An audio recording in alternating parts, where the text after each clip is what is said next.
CHOFF. Yup, it's the CHOFF. CHOFF Daddy. We're back on the CHOFF. We're back. Returning guest since the relaunch. You're the first-ish. You were the first. I appreciate that. Glad to be here, and I know we talked great wisdom on the invite-only podcast, so wanted to talk some wisdom about ISMO and a little bit more about me and a little bit more about the scene and certain things that you have to ask as well. So I'm glad to be back. Super excited. Dude, I'm super pumped to have you. The minimal daddy of Detroit, self-proclaimed and also externally proclaimed. Appreciate that. You're a tennis coach. Mm-hmm. You're a nurse. You're a teacher. You're a label head. You're a kind-hearted soul.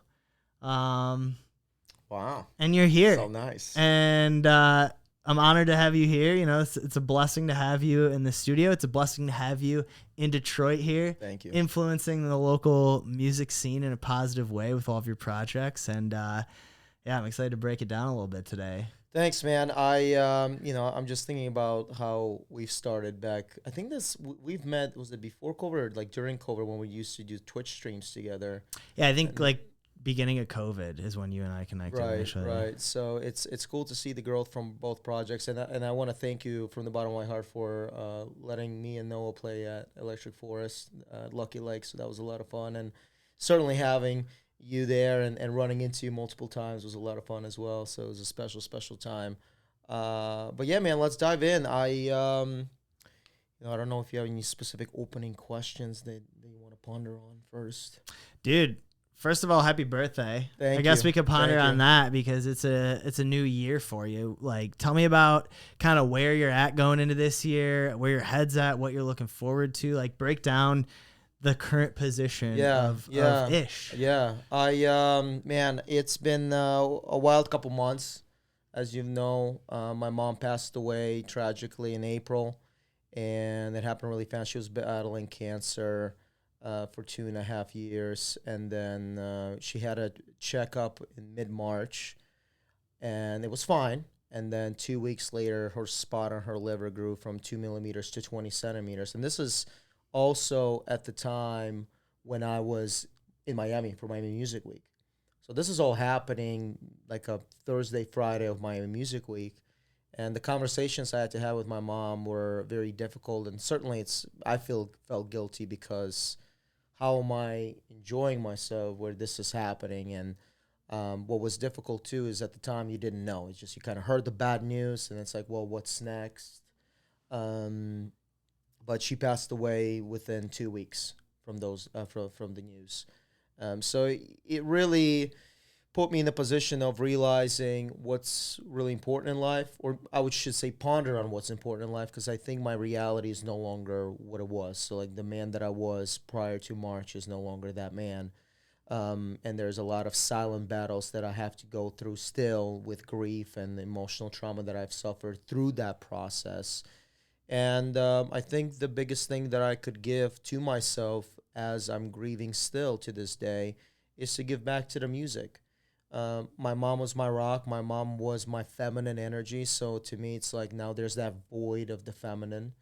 And I think creating art, creating and giving back to the community is what's really now a driving factor for me, like really just doubling down. Because I think when we look at invite only specifically, me and Noah, it's definitely a brand of its own. It evolved over the years and people love us.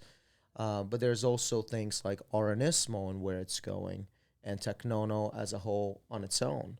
So I guess to wrap up this thought, because I know I can ramble for a little while, is that through the moments of extreme difficulty, and I was able to realize that at this stage in this chapter, entering chapter 31, I just really want to double down on music, double down on art, creating, and see what happens as opportunities start to come.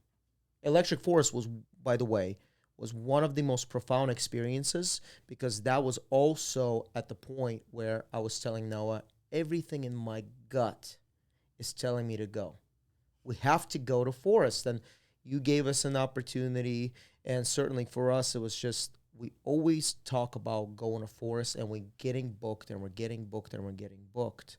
But then it becomes this notion, it's like, well, how do we get in? Because you guys don't give us bands or anything like that, so we have to figure out a way to forest. I just don't know, and this is where you've heard the story, but the story is we went to forest for 2 nights, essentially just change of clothes, protein shakes, and water. So we slept in the car. Noah, of course, didn't like that, and he was on the fence until the very last minute. Like that morning, we were supposed to leave. He's like, I don't know if I want to go, and I'm already like, I'm going. I am going. So we only were able to figure out one ticket for both of us. But then once we got there, long story short, once we got there, was that I was standing in line, and 2 minutes in, I pull in to pick up my GA band, 4-day GA band, and there is a representative of Midnight Generation, and girls checking them in, and she's like, "Well, here are your 10 artist bands, 10 artist bands." I'm standing right behind him. It's only me and this other guy. And then he's like, "Well, I only need 9." And then I'm just like, "Well, I need one more." So it was literally that magical moment where I realized, like, I just got the artist band by being here. And everything in my mind was telling me, go to forest. You'll figure it out. Figure it out. And within 10 minutes, I got an artist band right off rip. And then Noah was able to get in, and the rest was history. So feeding into the art and the creative, and that's where our ISMO is going these days. That story that you told right there is the essence of the magic of forest in a nutshell. And it's really dope that you committed like that. And I kind of want to circle back to, the thing you said about your mother, because, I'm fortunate I haven't lost my parents yet, but I do think about it a lot. And, one thing that has gotten me through just the thought of knowing that one day that is going to happen is, recognizing the kind of the world in front of me and the amount of adventure that is mine for the taking if I choose to fill my life with that. So would you say, like, going through this experience with losing your mom, would you say, like, the adventurous spirit within you is, like, more awakened than ever? Like, you're ready to take on more? Oh, yeah. I think that I lost my mom within 2 weeks. So it's like, it really puts perspective about, hey, like, go live your life. Like, your next moment is never promised. And I can say that now because I experienced that. And it's, there's a lot of lessons that I've learned through this, that, death is something that's not like in a Hollywood movie. It's not like she was, passing away in this beautiful moment as I was holding her hand, and she was telling me these last words that are going to forever change my life. It wasn't that. It was like she did not want to die, and she died. And that's, to watch that happen right in front of me, where my grandparents are, they don't want to be there. They're extremely paranoid and scared about what's happening. And me being there as a registered nurse and understanding the situation at hand, where my mom is about to die and she doesn't want to die. It's pretty traumatic. And it comes back to the notion of sitting there and having those silent talks within myself. And I just realized that the universe will open things for you, but the universe has to take something away. And my mom was such an anchor and such presence in my life. I mean, everything that I've lived through was with my mom. 30 years. I don't have a relationship with my dad. And my mom was there from every single thing that she experienced. Tennis, nursing, music, the growth, the basement to the stages, everything. She was part of it. She was the one that got me into electronic dance music. So now, and I can't explain it in a position of like why, but there's definitely that pull of, how did you say it? It was not creative, but more expressive, maybe more bolder. Like, let's go travel, let's do things. Adventurous, right? Adventurous. So, been to Denver twice this summer already with my buddy Aoi. He's killing it in Denver. Music wise, of course, the label ISMOS, new logo relaunch on my birthday. There's just feeding into that creative side, and then having these conversations with people. Like, what does my brand mean to you? I mean, when you look at our ISMO, like that's actually a good. I wanted to ask you this, right?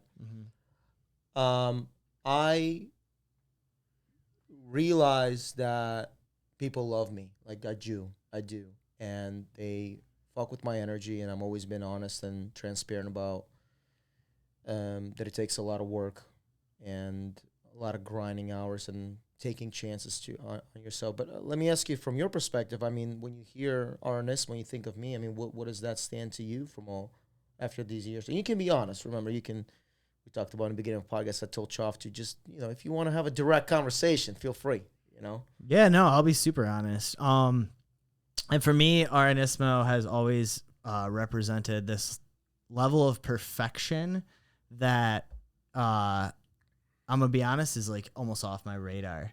I remember when I was on this like 15-hour flight one time and I downloaded a few albums, and your album was one of them. This was in 2021. So okay, what was the name? I think must have been the Admit One album, which had like 3 tracks, like a 3-track EP, maybe with a smile. Maybe there's a smile. I think so. Yeah, I think it was that one. So I downloaded this EP and I'm listening to this on this plane. And I had known you as a Noah's buddy, but I never heard any production. Never had a picture to paint for you. And this album shook me to my core. Wow. You never told me this story. I texted you when it happened though, and I might not have been this expressive about it, wow. But I do remember I texted you in the moment, and I was like, dude, this is crazy.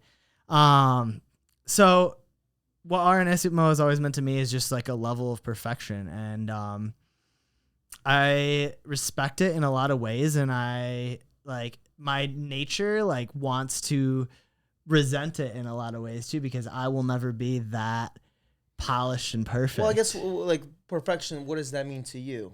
What does that mean in that context? Because perfection could mean different things. I think what I'm talking about is from a production standpoint, with just the intentionality of all of your sounds, the way you write music, the way you have amazing sound choice. Well, I appreciate that. It's incredible, and I feel like my workflow is way more skater, rough around the edges, and it's if I play 2 of our tracks back to back that are similar styles, it's holy shit, this is you're in F1, I'm in the minor leagues. Well, I mean, this is from an engineering standpoint, and this is just my honest, because I've thought about it long and hard, because I make kind of somewhat minimal music in a way too. I wouldn't identify it the same way you do, but no, as a producer, that's my take on it. Thank you. And obviously knowing you and who you are and all the different roles you play and just how well-rounded of a guy you are, that all plays into it, and it completes the picture, and it makes sense in my head. Yeah, I appreciate that. I just sometimes I need those reminders, honestly, just because I'm doing so many different things, and I always try to tell people that are not familiar with my world. Imagine, let's just say, give me, let's say you are a registered nurse, just a registered nurse, and that's your world, right? You have registered nurse, and you have your kids and a husband, and you go back home to, and that's your world. So your friends are nurses, right? You're in a world of the 9 to 5. I mean, I have a world of tennis. Specifically, parents, players, coaches, things that happen. I need to know what's going on in the tennis world at some point, right? A little bit. Music, DJing, networking, Detroit specifically, but then also being involved with projects overseas like Our Tribe, the production stuff related to collaborations. Then I have the world of my students, production students. Those are all different pockets. And then nursing as well, all different pockets of people around the world. Like I genuinely have, and this is what me and Noah share. I have well, let's just take a look. I'll tell you that right now. I'll tell you that. Actually, did I turn it off? I have 702 unread messages. And I mean, like, some of them are like maybe BS, but there's certainly the ones that I have to go back to. And this is just outside of like me having my birthday too. But there's people constantly reaching out, constantly wanting to chat, constantly wanting to hang out. That balance, there's no such thing. Why do you do so much? That's a great question. I think there is the essence of, and I try, and this is a pondering question, is am I being busy just to stay busy? Am I being busy because it speaks to me? And that's something that don't have an answer to, right? Am I just afraid to stop and slow down because I'm always on the go? But I also think about life in action. When you move, you live, and when you don't move, you die. I mean, I look at life and music very binary. Does this work or it doesn't? So when you think about my production, I don't overthink the creativity. I just think about what works. That's why I love minimal so much. It's like I don't need to create these crazy risers or snare rolls. I mean, I can if I want to, but I just know the dialect between the push and pull and the tension between you as an audience member. That I know that if this production is clean, it's gonna work regardless. I have a track. Haven't announced it yet, but planning on ISMOS that only has 5 elements in totality: kick, clap, hat, bass line, vocal. And then it's a 5.5 minute track, and I think it works. I want to pause on Go this ahead. for a second Yeah, because sorry. this is something that I realized maybe 7 months ago that like changed my life as a music producer. And I was making these projects with 50 tracks, trying to, have all these ambient sounds and all these things dance together to make a simple effect. And I stripped all that away and I started making tracks with like max of 8. Mm-hmm. And it's crazy because now I can mix and master my own stuff. Super easy. I can like write a song quicker because I'm not concerned about all this fluff. I can just get the idea down and put it in my vault to pick up later to finish. Talk to me about that. Have you always been into minimal, or did you have an awakening like that, kind of like I did? Oh, great question, man.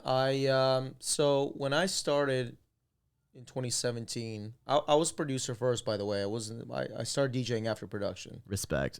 So yeah, which also we can have a completely different conversation about producer, DJ producer. But in the beginning when I was producing, I was actually making like dubstep, San Holo type of beat. Mm-hmm. But I never found it where it speaks to me. And then I kind of caught the era of Fisher losing it and Chris Lake, them becoming extremely prominent in the tech house scene. I got into the tech house, and with tech house, it just became a little bit more. I guess I gravitated to that because it was also the way the universe unfolded for me. COVID happened, so I was producing since 2017 and 2020. I had mentors like Westan, Dylan Nathaniel. Those are the most 2 prominent guys that helped me, and of course, they're tech house. But then in 2021, I signed up for a remix competition with Woodland Studios, owned by Iglesias, and there was a competition to remix Detlef and his track called Dub Clap. Long story short, I thought about like when the track was made, I thought I wasn't confident in it. It's funny how it's always one of those that you're like, I just don't know. I don't know, and it becomes a success. This track was done. I think about it. I don't know. I don't even think about that it's minimal. I just don't know. I'm kind of stuck. But I got to submit. I submitted it, and I ended up winning the competition. And it was complete change of perspective about what I know about music. That was a shift that happened. It's like I won this competition. Okay, this is minimal. And then I'm like, what is minimal? I didn't even know that at the time. And that's when I opened up the floodgates to learning more about minimal and what it is and how popular it is overseas. And my first, like, I would say that record changed my career, because not just because I remixed Detlef, but also it gave me confidence to be like, oh, there's something to this that I didn't even realize. Like, people now know my name, not just in Detroit, but worldwide. They're like, how did you remix Detlef? And I'm just like, still learning about who Detlef is and what he has done in the scene. And then having a record on vinyl right away, just like third, fourth record, and I was like, wow, like and that takes me in a position now. Okay, so now I have to really dial this in. But it wasn't the pressure in which I thought about, oh, I have to really match this vibe. All I did was, now let me research minimal, and minimal goes deep. I mean, you have anyone from like Ricardo Villalobos to like Posa, completely different styles, but they're all under the same minimal umbrella. And then with that, that's when it started to churn for me, where I'm like, okay, let me go to these parties, let me learn more about it. And I understood that when you go in a club and you feel that music on a great sound system, your perception completely changes to what the music is. So when I listen to music now, and I listen to minimal sets, I always think about, hey, if this was being played at the movement stage, those big, gigantic speakers, and you can just hear the low end, and you're just in this hypnotic state for 10 minutes, what does that feel like? What does that look like? Because I think that's also powerful, because people in Detroit sometimes fail to realize that they're into minimal because they haven't heard it on the big speakers before. They might listen to Spotify. I'm like, that's a loop for 16 bars. But then you go on the big speakers, I'm like, what is that white noise sound? I'm like, well, because you didn't hear it before when you were listening. Now, all these little things are coming at you. Now you have a different appreciation for music. So, because then it's no longer just a beat and a vocal and, put your hands up in the air type of deal. It's like, no, it's like, okay, we got this in sort of trance thing going, and things are just bleeping and blooping, and then you realize they actually have a meaning. So it's like looking at an art form in an abstract way, and then you learn to realize the style of an artist, and you get to appreciate that more. Not that it's funny, because I now realize I sound so fucking snobby, drinking a fine wine. It is, well, like, it does. It does. Taste the wood. You do. Yeah. Well, it's very much an acquired taste. And I mean, I remember, my first few movements, I appreciated subwoofers from the time that I was a kid, but I remember like my first few movements, I didn't really get techno. I was like, there's this huge stage for this. And it took me a few years of going to be like, oh, this is like to really wrap your head around the experience. I think that is techno and minimal in an essence, is just you have to get past that initial barrier of confusion or mystery or whatever it is for you. It's like drinking black coffee. I love black coffee now. I drink it all day. First black coffee, I wanted to throw up. Yeah. And I think that's when from my experience to what I've accomplished so far in my career, that's where ISMOS comes in, because I'm fortunate and grateful enough to be in a position learning with about Kevin Saunders and the history with KMS Records and Noah. And then I would have my own thing with Minimal, which is separate. And then that's when ISMOS come in, and this is where the evolution for Detroit Minimal Tech and the idea of what I'm doing with ISMOS is born. Is the idea that feeding the sounds of the industrial techno that we know and love from Detroit techno, and minimal, and combining them. What is that sound? And I think that's what I'm in the mission of pushing forward with ISMOS and my sound, Detroit Minimal Tech. I like that. Tell me more about the label. Where's it going? What's your dream for it? Well, the label's message is an expression outside your comfort zone, inside your groove. It's a minimal label. But I want something where I think Detroit is in a position, at least with this label, where, because not a lot of people make minimal here, is like to really give a good crack at it. Like I'm looking to sign for a VA. So if you have anything minimal that you want to send me, feel free. I am picky though, as you know. Very picky. But love it. but I guess that's where I earn my respect, is that I carry myself with that energy in my life too. So it's not just I walk the talk. Totally. With ISMOS, yeah, it's an expression outside your comfort zone, inside your groove. So, for example, would be if you're known for a specific sound, let's just say you make Afro house. Okay, so if you were to take that spin of yours, but not make Afro house, but make more minimal, what would that sound like? I want to hear it. Good idea would be from someone local like Versace James. We know him for tech house. Okay, what is minimal for you? What does that mean? Okay, because I launched this project, and I don't know if you knew this, Choff. I remixed, which feeds into ISMOS edits. The first release that was like unofficial launch of the label was I remixed Brad King's "Shut Up" from Gritty Records, and that was just your classic minimal driven deep tech. Think like Michael Beebe, hips are swinging in the air, aggressive bass line type of deal. And I took a spin at it, and I made a 10-minute raw minimal edit. So completely different vibe, but it's still minimal. It's never done before. I've never done it. And that's the track that got picked up by Marco Carolla and Musicon, was featured on Musicon. So taking those bold risks. And that evolved into the recent records, which is I Love Accentuate, which has that acid bass line. I've never made anything with acid bass line. More of a interplay between vocals. But the label's goal in the future, continue to grow and expand and push the sound forward. I think I'm grateful to be in a position, like I said, working with Kevin Saunderson, working with KMS, learning what he knows. 1987, and continue pushing the sound of Detroit Minimal Tech. And certainly, like I said, I'm looking for demos. I'm looking for people to sign, and I need 8 tracks. I got 2, so I'm looking for 6 more. He's on the hunt. I'm on the hunt. But I also wanted to say this too, is that labels.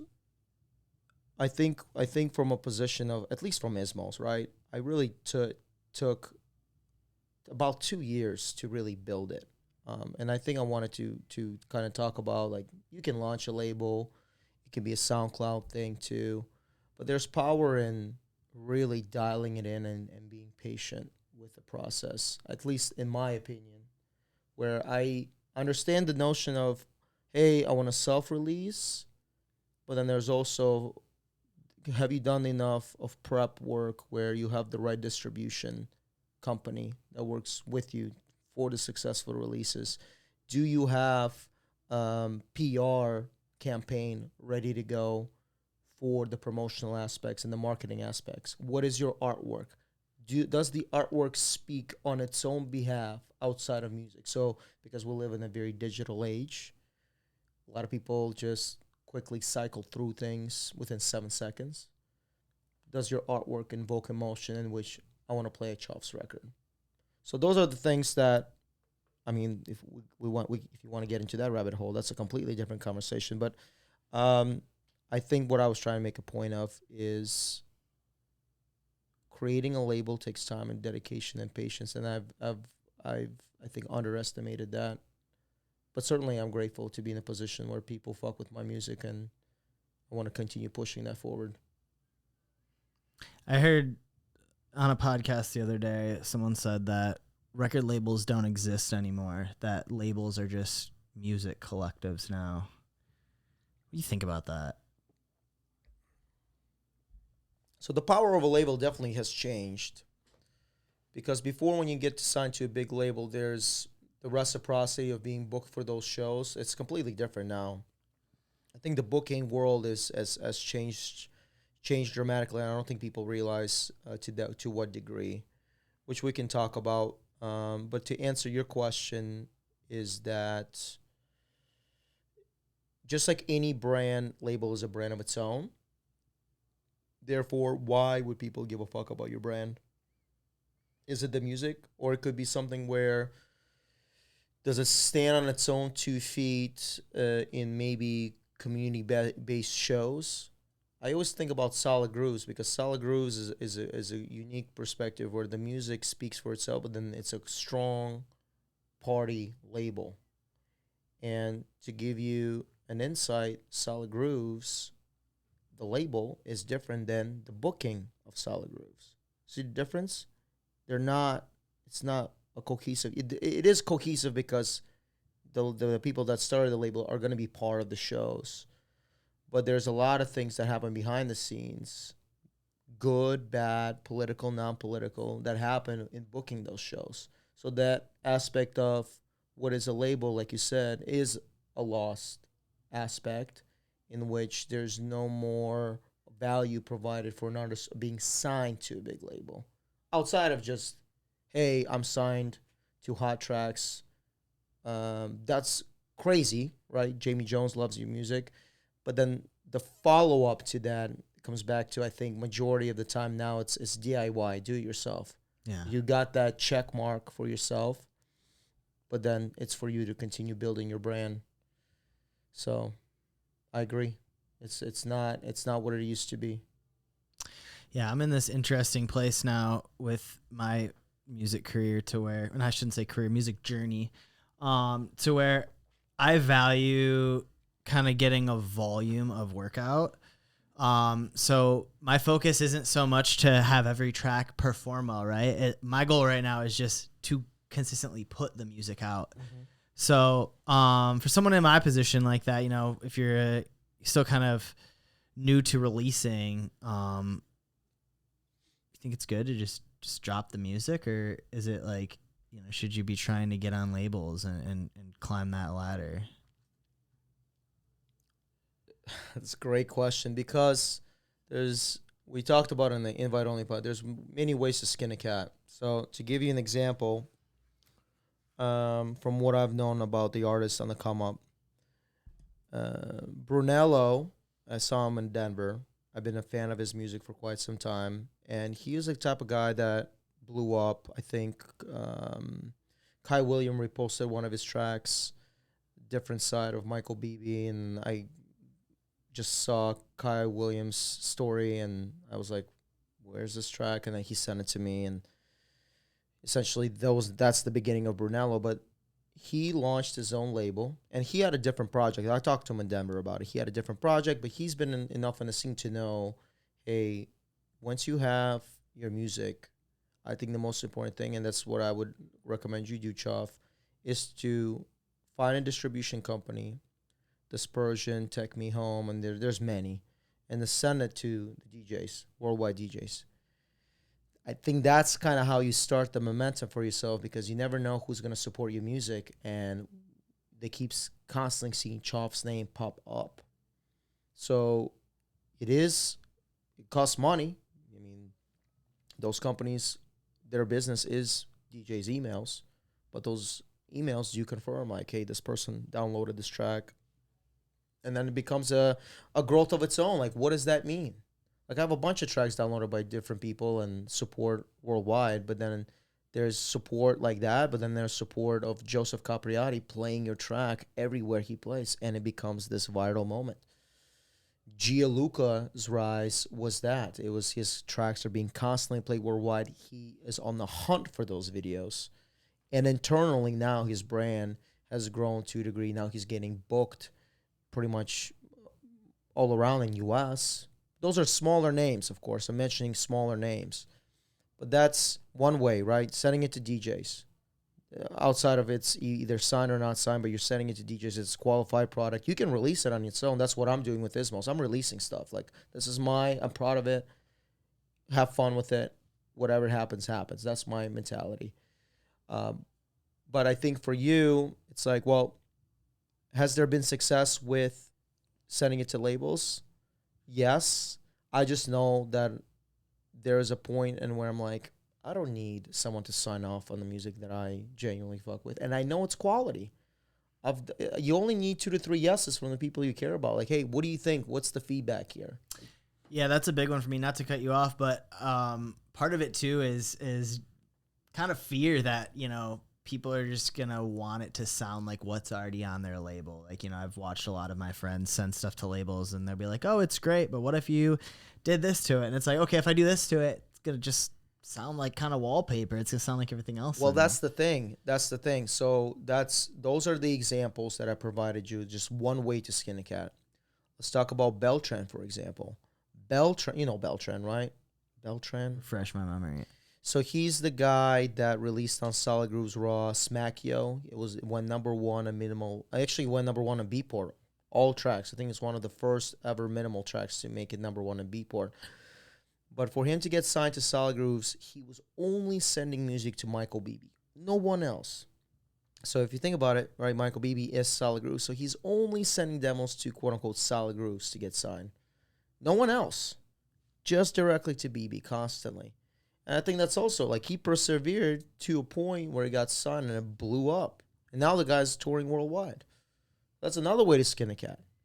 So I think the notion in which I'm realizing is that you can always improve your process, but the ones that stick through it for decades on end, because we're still young, I feel like we don't know anything. But like the people that we truly admire, the Kevin Saunderson, the Carl Coxes, the Pete Tongs, Above and Beyond, I mean, they were DJing and being successful when we were in our diapers. So why are we the ones being impatient? We haven't done anything. I haven't done anything. I appreciate all the praise, but I'm looking at the guys that are at the top, and they're still at the top. Like, we've got some things to learn in order to get to that point. Because life happens, bro. My mom died. Like, that could essentially kill the entire project, the music, everything. You can have a baby, you know, whatever. You might lose an arm. Are you still doing music? 10, 20, 30 years. That's also more of a philosophical question where it's like you can say, like, yeah, I love music, keep going. But life happens. Life happens fast. So your aspect of consistently showing up, and it doesn't need to be anything crazy or like, hey, every release needs to have this mega marketing budget, but your name just keeps, you just keep ticking. Don't you think that's how we stuck through? Like, we've been in a scene before COVID, and the new kids came in, the new wave of kids, and it's cool to see. But like, we're still here in the scene. And now just multiply that worldwide. Those names that you all know and love have just stuck through the mud and everything. The 2008 crash, COVID. Like, imagine being a musician during COVID. Exclusively, you're touring the world. This is the only income. You don't know any other skills. You don't have any other skills besides you mixing music, and you're like, I have no income now. It's, your project is doomed to die, but then is it dead, or are you still in it? I think a lot of it, for me, from my lens, boils down to ego too, and that's something I think we should talk about for a minute, because I've noticed that, you know, I'm going on 12 years now doing this music thing, and I think the single thing that has allowed me to get ahead over the years, and again, I just like you, we haven't done shit. You know, we haven't done anything. We haven't done anything, but you know, I still have been able to support myself this long with it, and I think the single biggest thing I can constantly point to that's like, this is why this happened, is ego. Like, I never let my ego get in the way, and I've noticed a lot of people that get into the music space don't have that self-awareness, right? Like, they have, there's a lot of egos. There's a lot of, you know, people kind of trying to be cooler than they are. Talk to me about that. Like, for me, like, I feel like when you have that ego like that, like, it just prevents so many doors from opening. I know you've seen it around town and all that. Talk to me about that. Is that something you experienced? That's something you notice within yourself or people around you? I mean, ego is an interesting thing, because I think we all have a little bit of ego. I mean, we do. All of us do. For sure, naturally. And I think me and Noah talked about it, that sometimes our confidence could be portrayed as ego. I just know that the way I carry myself is between me and my God, and I believe in doing the right thing, and I have conversations with myself. I sit down, I do the internal work. When things don't go my way, I work through those things. I don't try to shy away from a difficult conversation if needs to happen. I don't know. I mean, ego is an interesting thing, because I always say this. It's like, if you're doing it for the bottles, if you're doing it for the girls, if you do it for all the other fun parts of being in the music industry. I think you are gonna be in it for the wrong things, and then over time, it's just gonna snowball. It's a snowball effect. Um, I mean, I'm so busy with my stuff. I hear the drama. No one sometimes is surprised. Like, how did you not hear this? I'm like, dude, I'm just so. I have too many things that I worry about. I keep my head down. I keep my head down, and it's it's to a point where I don't even know the pop culture anymore. Everyone's freaking out about Love Island. I didn't know what happened. I have no idea. So when it comes down to ego, I just believe in the fact that eventually the truth will show and the true colors will show, and the aspects of just being a good human. Like, I want to do this because I like hanging out with you, Choff. I like to bond over and talk nerdy stuff because we love this. We love to go out and support. There isn't anything in which I am, like I gotta show up because this, that, and the other. And I don't know. It's a good question because I look at it from a lens of business as well. You have to. I call them political rounds. Gotta go. Gotta go to this show. Shake some hands and leave. Now, would you call that supporting? That's a great question. Would What I call that supporting? It's supporting something. It might be supporting yourself. If Is that considered egotistical? I mean, maybe that's more of a subjective experience for a listener, right? Yeah, I think it's you. It's totally within your intention, right? And that can change in a moment. I think if you keep your intentions pure, then yeah, it is sporting. But if you're going because you think that being closer with this person is going to get you to the next step, right, and there's no depth beyond that, well, then yes, to answer your question. Now makes me think about this too, and let me see if I can paraphrase this correctly, is that ego is always going to be a part of the music scene, no matter what. Because the scene is the most confusing business model of all time. You're making art, but then you try to make money off of it. But art in itself is a creative output in which you cannot judge your art. But then your art gets judged by the amount of plays or likes or how big your brand is. There's so many different avenues of quote-unquote entertainment, which fascinate me. You can be a TikTok famous, not a DJ, but all of a sudden, because you have more followers and more likes, you're going to get a gig before me. And even though I've been doing it for 10 years. Is that fair? I don't know. I mean, it comes back to business model of clubs, right? I got to bring people in. So what is the likely chance of me having that happen? So it's the balancing act. Okay, you want to respect someone who's on the ground, who's been supportive, but then if that guy is not bringing anybody in the club, then you're like, well, that's not really feeding into the business model of success, because then the clubs don't operate and then the clubs shut down. So then you have to bring people in. So is ego involved in that? Well, maybe. You have certain DJs that blew up and they don't know how to carry themselves, but because they feed in the clubs, people show up, people support them, it becomes a notion of greater evil. I mean, I have to make money here. I have staff that I need to pay, and this DJ is the one that's going to give me the best shot for it, versus someone who's like Choff, who's super friendly, nice, but then it's like, well, your numbers are not that big enough. You can bring people in, but are you able to fill in a 5,000 person venue versus 200 person venue? It's a different experience.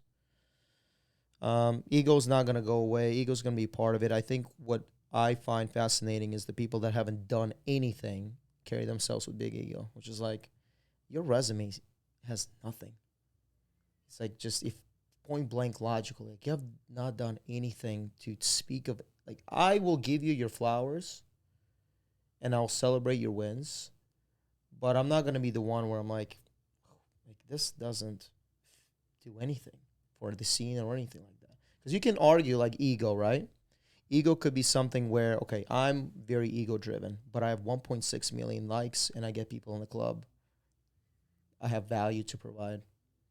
So it's like, well, his ego has gotten himself to that position. However he got it, but he did.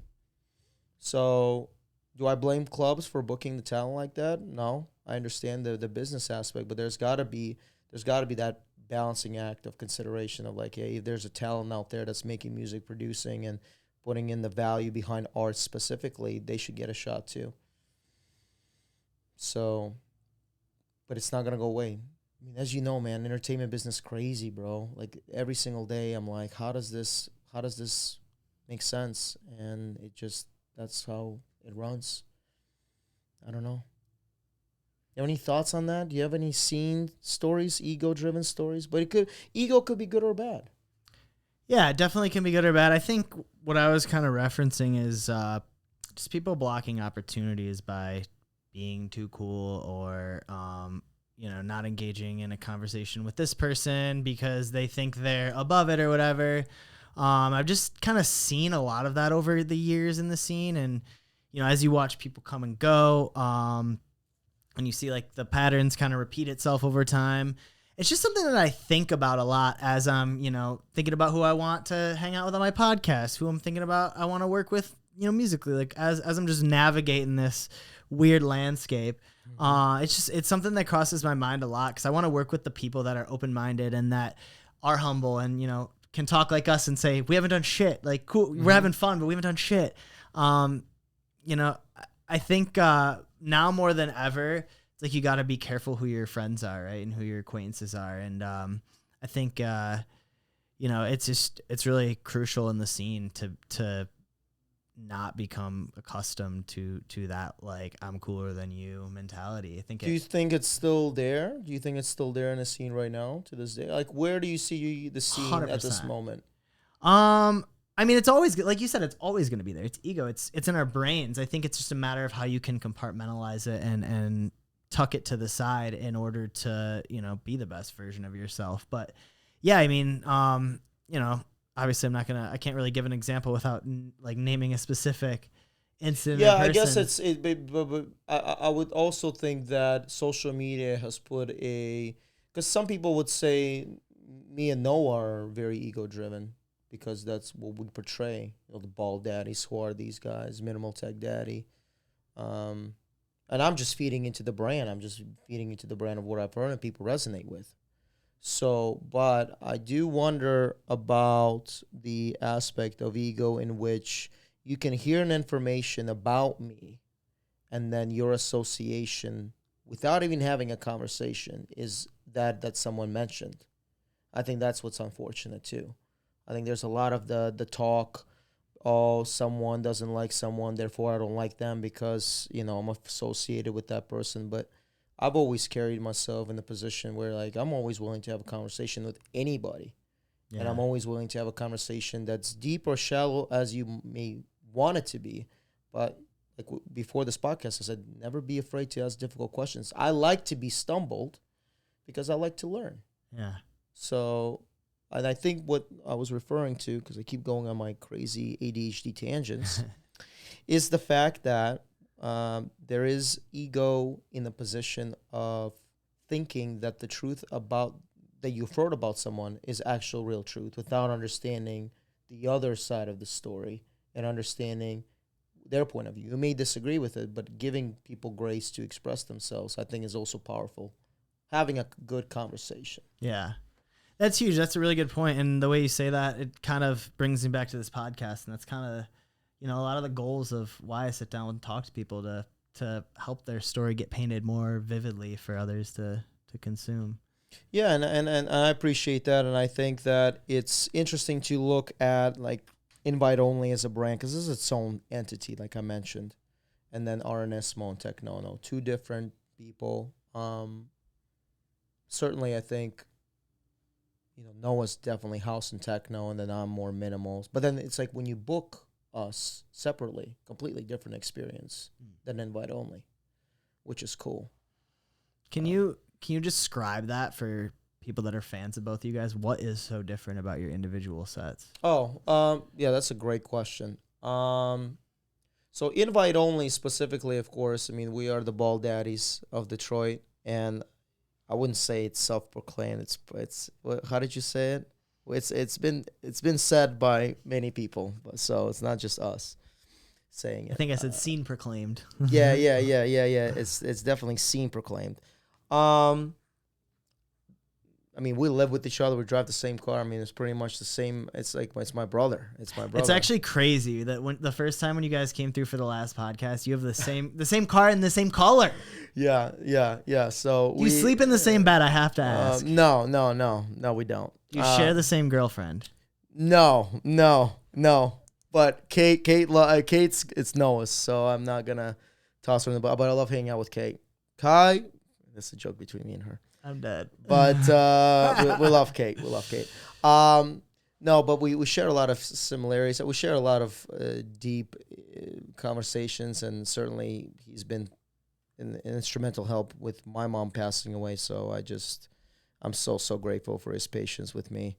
But why we work is because we genuinely have so much respect with one another, and he understands where I'm going with my minimal side, and I understand where he's going, and I give him grace and I give him an opportunity. Just because back-to-backs sometimes can be forced. I just hate that. Like if I'm going back-to-back with you, Choff, I'm not gonna force. Like you're gonna have your moment. I'm gonna have my moment, and then together we come together to create that experience. Versus like, oh, I'm Choff, oh, here's my track, and then I'm coming in. Oh, here's my track. No, it's like, how can we tell a story together? So we always try to tell a story together. Teknono, I think is his sound is more emotional. It's more melodic. It's good range from house techno, Afro house. It's more of the synth based esque. I'm more towards the Taylor end of minimal, which is my biggest inspiration is Pasa. So bringing really not a lot of elements in, and I don't like Noah loves to touch the FX knobs. On the mixer, I don't touch it. I'll let the music speak for itself. So there's those differences. It's kind of like he is the one that's a bit more animated on stage. I'm a little bit more reserved, but that doesn't mean that I'm not animated. I just know how I carry myself in that confidence, in that light. So when you book our ISMO, like what do you expect? Well, you know that he's minimal, so I'm going to give you a minimal experience. Through and through, it's going to be minimal experience. Noah is going to be more melodic, more of this, I wouldn't say eclectic, but more synthy, emotional, vocals, deep. And then when we come together, we share that energy, and then that's how we narrate the invite-only experience sets. That's magical. But you've seen it yourself. Like, what would you say? Because you were at Lucky Lake. You kind of got to experience the latest. I know it was windy as heck, but like, what would you say, just musically?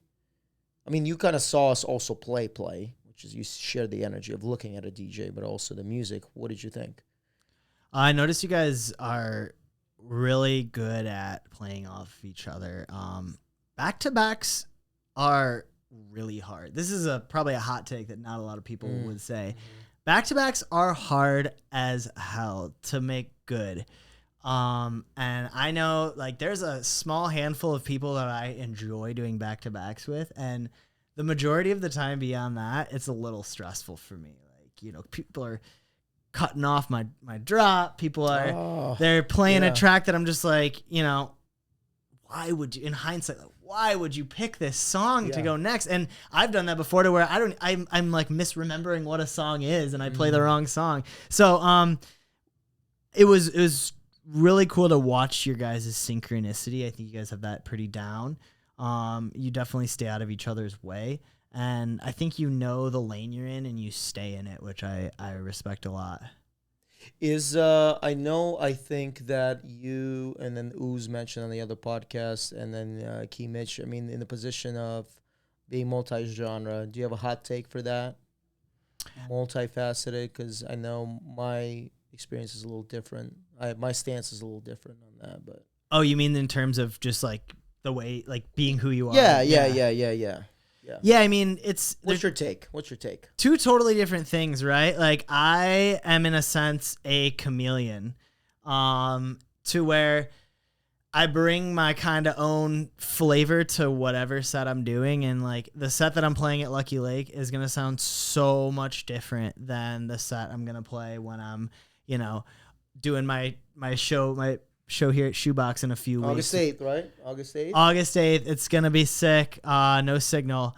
But you know, I have a way of like kind of curating my sound for these different sets. And like I said before, like I respect the way you guys are just, you commit to like your sound. This is your sound. Like you're going to play that here, there, anywhere. I just like, I wouldn't be able to support myself if I lived that life, right? Like from not only a financial standpoint, but like a creative standpoint. Like I've had weeks on end where like a lot of my gigs like are house music, right? Like I had a few, maybe 2 months ago, I had like 5 nights of playing like chill progressive house. Because that was like, I was doing these events and this is like what the client wanted. And then I was playing this other party that like kind of went with it. And it was just like, it was all, and I'm not kidding you, by like the 5th night, bro, I was like, oh my God, I can't wait to go play Kesha at the club. Because it was like,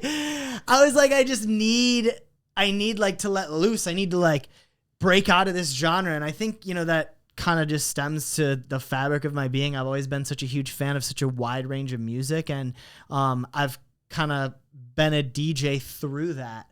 So, you know, to really scratch my itch, I need to touch 5 genres in a set or it's not going to feel like like a set that I want to do. And there's exceptions to that. 'Cause you know, like for example, like Lucky Like I was doing a lot of just like chill kind of disco house, funk house. And for that environment, it's perfect. It works. I love it. I just put out a mix the other day that's like all like chill house selects and some of my own and whatnot. But when I like zoom out, I need more genres to feel sustained. It's very interesting. Yeah, I think my take on this is I just look at it, what's the most straightforward path to successful brand? You know, if people know who you are, what your niche is, they don't have to second guess it. So, and then you build from that. I'm not saying that you shouldn't be a multi-genre artist, but I think if you are just beginning your journey, the faster you can identify the direction that you want to go, the easier for you is going to build that audience. Because I look at it from a perspective of, if I were to book you specifically, you know, whatever your name is, John, DJ John, and I don't know what I'm booking, that's going to become problematic for me as a promoter, because you can say that you're multi-genre, but what does that mean? Are you able to open the room? Are you able to understand what we want for curated vibe? And there's definitely that aspect of research that goes into it. But I always find fascinating when, you know, you, for example, open up a room for Josh Butler and you're playing dubstep. Like, that doesn't make sense, right? That's when you have to, like, truly trust the open genre DJ to know the assignment. I know I can trust you. You've been around the block, so your brand is strong enough. But DJ John, who was just in his basement 2 weeks ago, tells me that he's an open genre DJ. I'm not sold on it. And it's nothing against him. He might have the skill set. Is the perception of me as a promoter booking talent, I'm a little bit worried because I don't know what to expect from you. Totally. So that's what I'm saying. Hey, build your brand and then expand. I mean, John Summit is a great example. John Summit found his niche, found his market, was producing house and tech house, and now he's doing the multi-genre stuff with Off the Grid. But people look at John Summit and they look at Off the Grid like, oh, that's how he's been doing it. No. That's not how he started. He started with, you knew what John Summit was all about, which is house and tech house. And then that's how he became what he is now, which is now he has the opportunity to go ahead and explore different avenues of multi-genre. Yeah, I think that's smart when you're first starting out. I think I got a little spoiled, to be like totally honest, like pretty early. So I started in like electronic, a lot of dubstep, a lot of trap and that sort of, 2014 trap era. Yellow motherfucking claw. Oh my God. That was like, yeah, that era, RL Grime. Yeah. I mean, even the original like Excision era. That was what sucked. I like Carnage a lot, by the way. When Carnage was Carnage, not Gordo.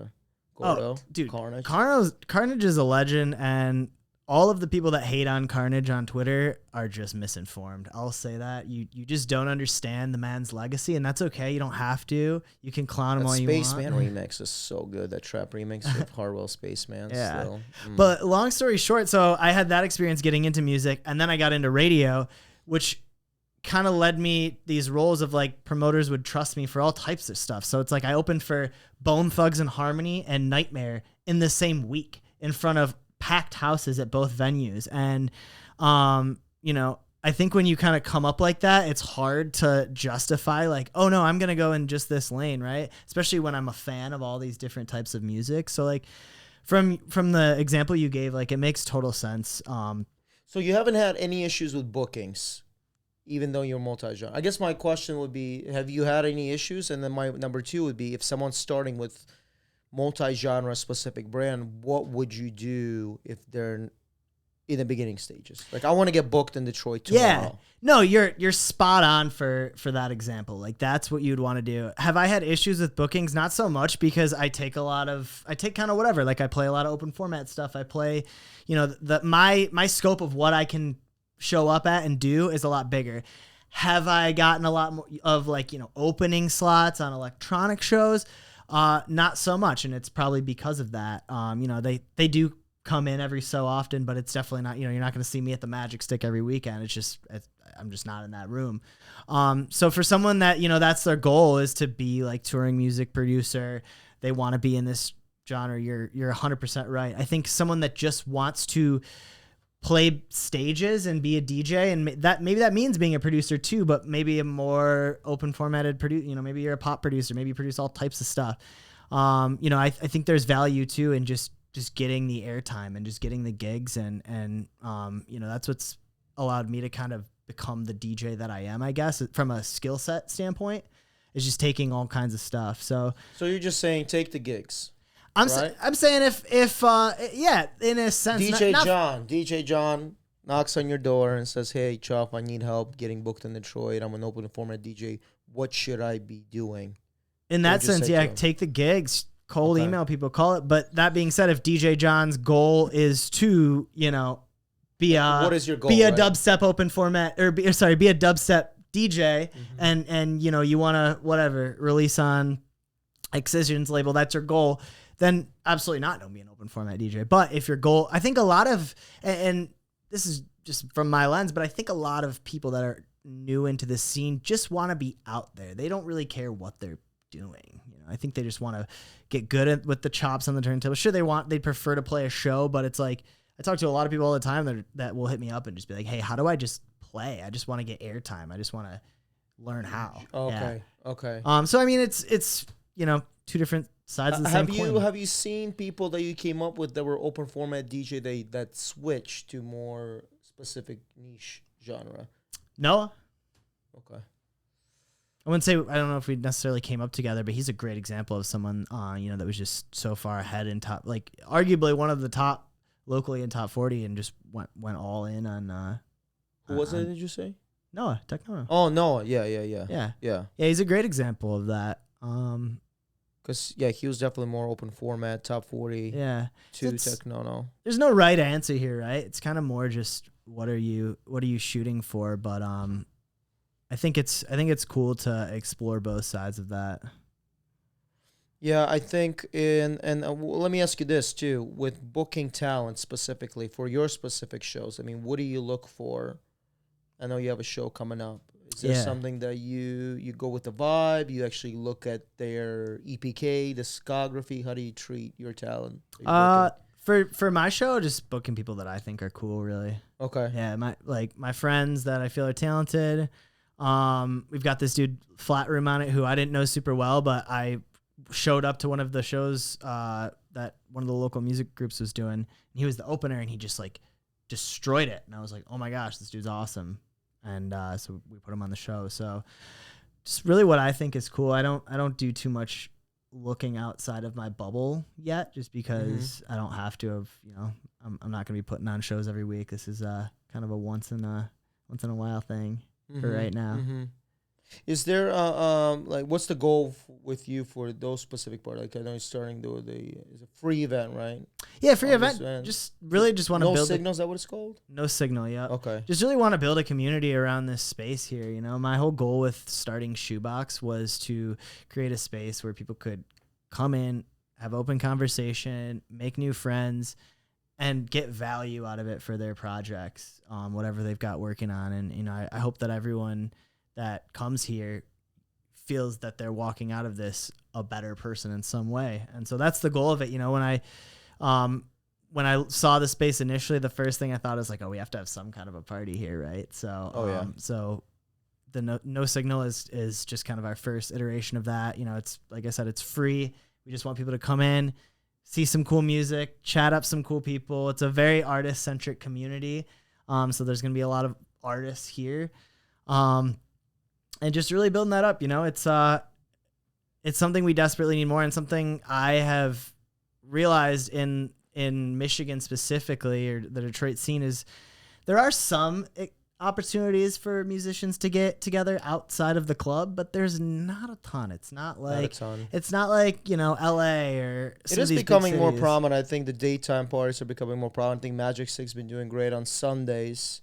Kind of became this little networking pod, and I was actually talking to Colin from Meadowwave. He mentioned it's kind of becoming the Thursday of networking events in Detroit. You know, because you used to go out on Thursday, it's not a big deal. You know, have a drink, listen to music, go home, chat a little bit. Sundays are becoming the new Thursdays. But I'm excited to hear how this goes, and certainly I'll try to be there. I wanted to ask you this though, because I know you mentioned your production. So you're open format. You release music, and I know you mentioned that I think you want to be more consistent in just putting things more out. What is your goal with how you curate your releases? Because that's an art of its own, right? You have a catalog of releases that tell a story. That's how at least I look at it. My lens is that when we're 70, 80 years old, you can go to my Beatport, and all of it's there. Yeah. And you can just dive in and go crazy with it, depending on if you want to just download a track or actually look through all of my encyclopedia of releases. I mean, how do you look through releases? Does it serve a function for you? Is there something that's just more fun? Yeah, for me, certainly fun. And my goal is just to build a catalog. One of my favorite things on this planet is when I am opening up my phone and I get a memory from 6 years ago, 10 years ago on this day. And maybe it's a video or a picture from like this really special moment I shared with my friends or my family. And it excites me, right? So the way I'm trying to look at my music catalog is exactly the same. And some days I feel like just making like booty music and making stuff that gets you up and gets you on the dance floor. And so I'll put that out. Do you reference tracks? I do. Yeah. Okay. Yeah, I reference tracks for sure. All right. Yeah. So sometimes I'll do that. Sometimes, you know, I'll be feeling a little more serious. I'll make a more chill, serious record. Sometimes I'm, you know, feeling hype. It really depends on what I'm feeling in that moment. And I've kind of let myself be free of, oh, I'm making this genre, I'm making this style, because of the fact that my goal is really just to have a catalog and a well-rounded one at that. And then how do you go about releasing? Because it's a whole other ball game of like expression. Because you talk about like just dropping it, but then have you thought about like exploring the avenue of storytelling to the release itself? Totally. And I haven't taken it like super far, but yeah, I mean, like I did my song called The Burbs not that long ago, right? Mm-hmm. I like shout out all these different suburbs, and I did a video shoot for it where we're like in all the different places, and it's like it's a very simplistic journey, but it kind of takes you through this journey of going to these different places. I think about it for sure. I try to kind of streamline the process, and like I said before, like I'm just trying to get stuff done right now to get my reps in, basically. So you're saying you just want more music to have just in the back end where you can always go back to. And totally. Yeah, that's where I've been at with it. Just get it out there and some light promotion, light rollouts. But how many you have on the docket for yourself? Like already out? Well, no. I'm talking about like you're working on, but they're close. More than I could count, really. Probably about like 10 10 that I could like drop. Wow. Yeah. That's very good. Thanks, man. But am I gonna, you know, it's always what this do you think battle. about? What do you think about? Like with that right there, that reaction. What it's like, am I gonna, you know, taking those songs across the finish line? I struggle with that often. Even though everything's right there, I mixed it, I mastered it, it's good to go. It's like, to get myself to commit to, posting about that song. And yeah, what is that? Tell me about that. Now we're getting in. I'm interested. Okay. yeah, no, I mean, that's different because I look at it different, but I want to hear your opinion on it. I have looked at it to this point of like, I will do my best and I will keep it moving. Like I said, I'm just trying to get shit out. But that being said, when I'm sitting back and looking at all my projects that I finished, it often sounds better just to let it sit on that hard drive than, put it out, come up with 15 posts, schedule them, do all that extra stuff. And a lot of that I think stems from, I don't know if I want a huge audience for my music until I am like 100% where I want to be with it. And I know for a fact my sound still has a ways to go to develop. And I think I see the value of getting the music out, getting it done. I want to build my catalog. That's a huge goal of mine. However, I'm okay with kind of not getting a ton of views right now because I would hate for people to find me when my sound isn't to where it's going to be and maybe like not like it or something. Well, how would you know? Yeah, no, I wouldn't. It's an insecurity thing. Yeah, I appreciate you, by the way. I appreciate you for sharing that, dude. man. I appreciate you for sharing that. I know that it can definitely be a light of insecurity, especially with production. Yeah, I think I personally approach releases in a position where, okay, like I'm happy. First of all, I am happy with this as much as I can be. Maybe I can go back, but part of me is like, I don't want to go back anymore. Like, I'm done. It's mastered. It's good to go. Then it becomes a notion where I can take it both ways. I really like this record, and fuck it, let's go. Like, let's go. Let's see. Let's bite our fish taco and ride the wave. See what happens, right? Let's get this out to the DJs. Let's get this out to the marketing. Let's push this out. Let's see what happens to the record naturally. Because I think what I've learned, too, is that you never know who's going to listen to your record. It has to be out. I think Tyler, the Creator, talked about it. Like, you work on your record for so damn long just for you to post it once on your story, you're doing yourself a disservice. So that's when it drives me crazy when people are just like, I just dropped this track and I dropped this track next week. It's like, I, as an audience, don't give a fuck about you releasing music until you give me a reason to give a fuck about your music. Why do I care? What's the story here? Not just music-wise, but what's the story you're telling me with this release? So then, well, I can say, like, I'm passionate about it, but I also can be, and this is where my mindset has shifted to, with being a label owner. How can we state, like, this is the product that we're releasing. We're committed to it. Okay, we are releasing this. And then letting the creative juices flow after the fact that we made that decision. So, CHOFF, you're releasing XYZ EP in a month. You made that decision. Okay, creative juices on the spot, what are they? Make a decision of your content. Make a decision about networking, or not networking, or like collaborating with different ways to market and stuff like that. I find myself doing that more often than not. A lot of the campaigns that I'm doing are happening on the fly because I made that decision. But I'm also in a position where you can be an OCD type of person where everything has to check the boxes. Okay, that's good. And that's how Noah operates. I'm more of in the position of let's adapt and overcome. Toss me in the waters. Let me start swimming. I have a month to figure this out. And then I'm going to put 100% effort into this. But it's like I'd much rather take action and not know versus sitting there and contemplate and overthink. Do you think you're an overthinker in that regard? Yeah, for when it comes to music releases, for sure. Yeah. But in what way? You're overthinking everything? Like process, like overthinking, how many posts? Yeah, I'm overthinking that. I'm overthinking the visual. And I think I used to really overthink with production. I think we kind of talked about that with me really stripping back my process a lot. I think I've gotten through that fate. That was a hurdle. I think I've gotten through that hurdle. And yeah, I would argue that's probably the struggle of a huge percentage of producers too. It's like you got the music, it's there. But to take it to get it into ears is a lot of work, a lot of planning, a lot of social media content. Yep. And I like to sometimes just not worry about it. Just drop my tracks and let them be. And I know I agree with you with what Tyler the Creator said. Like, it is kind of foolish to do that sometimes. But at the same time, if that's part of your process to just move on to the next thing and keep it moving, there might be value in that too. Although it's not like, it doesn't mesh with our hustle culture of like really push everything to the next level.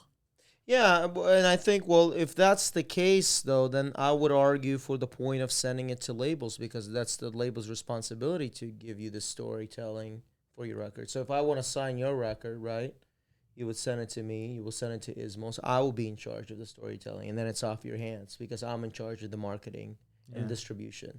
So then it comes back to the value of labels, which we had a previous conversation about, is that there's still value to labels if you don't want to deal with the storytelling and marketing your record. But I do think, based on what you've told me, there is a balance for you out there in which you can release, self-release. But if you're self-releasing, then I would dedicate time to put in the story behind each record. And that's also where I would go. And if you don't want to do that, then I would send it out to labels. I mean, what labels do you want to get signed to? Like, genuinely. It's a great question. I really haven't put a ton of thought into that. Okay. Yeah. Because that's also, like, I've had when I was, before I got signed to like Repopulate and Issues, like I had a whiteboard of the labels that I wanted to sign. And then there's no right or wrong way. Like, you can go ahead and reference tracks from that label. You can do that and make your own edit to that. And I agree with you. There is a bit of that sterile feel because you're really trying to push it to that sound. And it might not speak to you per se. Right, it's not authentic to you because you're trying to really force the reference tracks. But I do think that there is a notion in which people do that and people find quote unquote success. I mean, what is success to you? Like, what is CHOFF? Is he touring? Is he doesn't have to worry about the bills? Is CHOFF headlining movement? Like, what is it? I think success to me is having options, being able to kind of do all of the above, to do whatever it is you want to do. I don't think it necessarily needs to be headlining movement, but certainly being able to have a creative voice is a huge piece of it. Being able to be comfortable enough to take time off is a huge piece of it. Living balance, I used to think touring was all that I wanted, and then I got that. You got burned out. Yeah. Got burned out super quick doing that. So I learned pretty fast that wasn't what it is. And I think, and again, I don't know shit, but I think success is constantly evolving and constantly working. It's like if you build a sandcastle, like you have to keep, things are going to happen. Waves are going to come and you got to keep reinforcing it. You got to smooth this part over. You might have to rebuild some stuff. It's like, I think it's more of a journey than a destination. And I think the way that you become more closely aligned with that is you need less and you have more balance.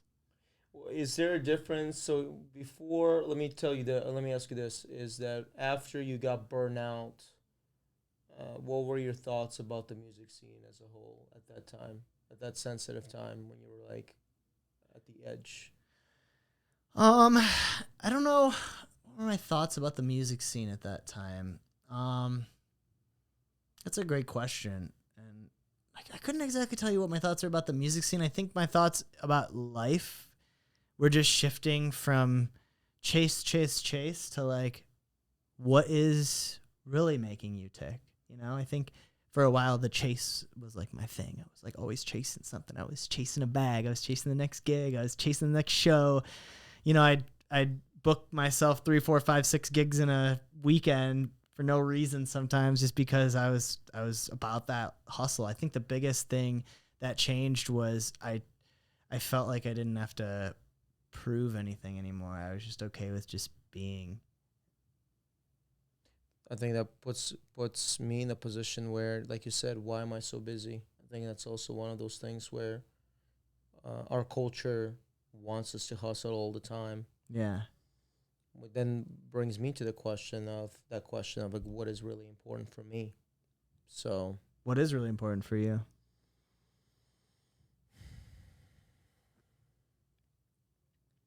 how do I put this? I'm always striving to become a better man. And that involves with music, my relationships, my romantic relationships, just being a good human. You know, art is a vessel. I know that I've been giving a fortunate position to do what I do, to the degree that I do it. So when the question becomes about what I want, I think it's a battle between the ego saying, playing the biggest stages, having your own parties, and like you said, options, right?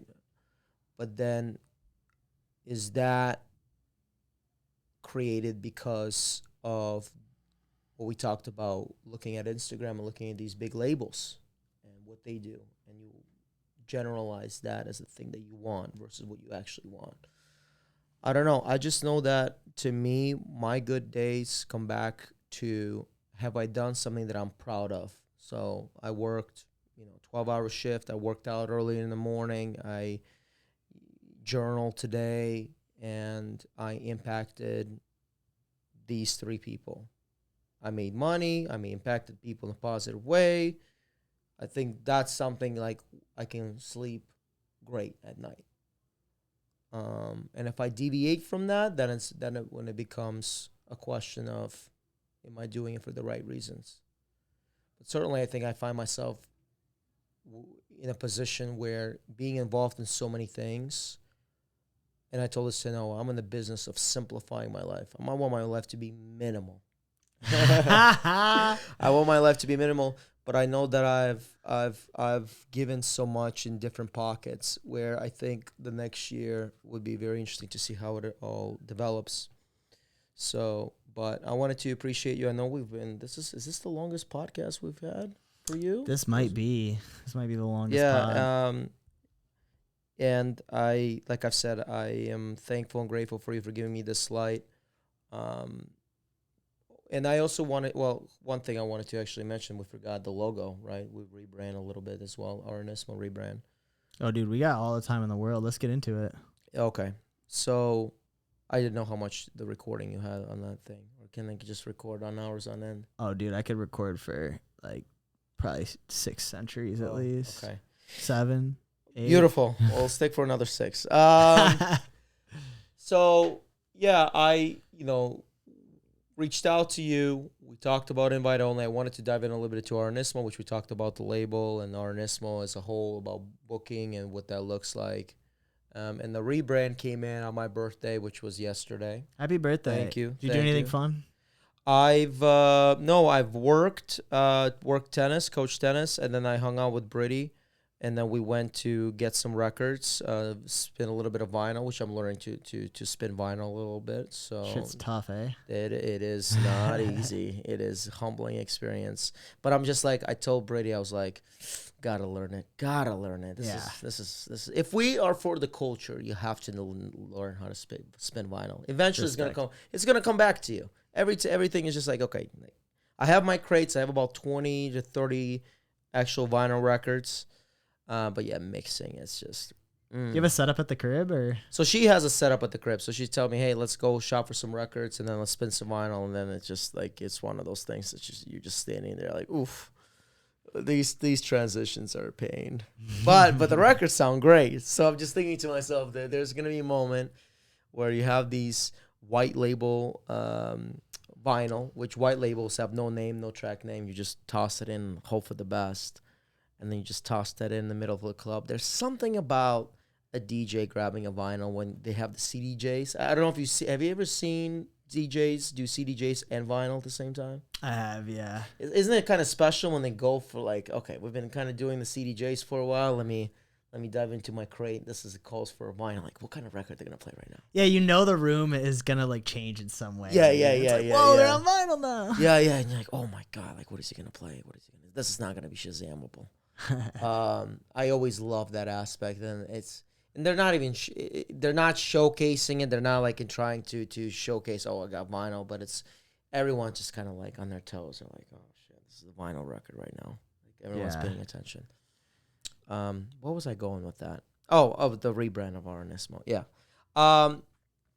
So the rebrand is when I started the RNSMO project was, RN at the time. It's changed actually now. Man, registered nurse. ISMOS has always been my nickname since I was in kindergarten. So my first logo, and I might actually send you some logos if you want to like overdub it and just people can see it, in the video and stuff. The first logo was, I actually ripped it off Snapchat. So it's like a cross that looks like a 2-year-old drew it. But that was the point of, 2017 to 2019 was the period of like, I'm learning to crawl here. I'm a baby. Because I started with no connections outside of just going to shows. I didn't know anyone, but I started to produce first. Not to get off topic, but did you have a musical background growing up? No, nothing. Nothing. Love that. Yeah, no, absolutely nothing. Just graduated college, bought Ableton. That's it. Like that was my. There was a point where I was in college and I was with my ex. We're doing like a night shift hall monitor thing in one of the freshman dorms, and she had like a little MIDI piano that I was playing with, but I didn't have the program or Ableton or none of that, Logic, none of that. So I was just playing with the keyboards, and I was reading Rick Snow, I think it's Rick Snowman, Dance Music Manual, and I was just reading it like a Bible, like page by page, like, gotta learn this. And she was just like, she just encouraged me, but she was also kind of like, hey, you probably should do this after you graduate nursing. And I was always kind of upset about it, that I have to do this. But then she was right, because nursing, it's one of the most difficult degrees. And I was playing tennis too at the same time. So I was in a Division I school, nursing, and I'm trying to do this music thing. But then by the time I graduated, that's when I just got Ableton, and I said, I have to learn this. And it comes back to that first initial logo of just being a kid, just learning to crawl. And then the second logo came at COVID 2019 to 2021. That's where more like Twitch streams came in. It's kind of like a kid can draw better now, so it's evolved. The cross looks more even. It's more symmetrical. And yeah, I mean, my brand grew through the Twitch streams. And, I got support with like Justin Martin, Justin Jake hopped on my live stream. So it's like, okay, I was one of the first guys to do visuals in Detroit, custom visuals, which I was just honestly just ripping them off YouTube, but I was putting them on the green screen, and then it's like, CHOFF will have his own visuals. Let's do it. Did great shows. Did a show with Deepfake as well. So it's actually cool to look back at those Twitch streams. And then when I released the That Left Up Clap, I went very corporate logo, and I'll send that to you. Very corporate logo. Cause I loved it for what it is, and the cross was beautiful and it's great. But it also felt a bit kind of stiff. It's a little stiff energy. I feel like a lot of people do like stiff logos recently.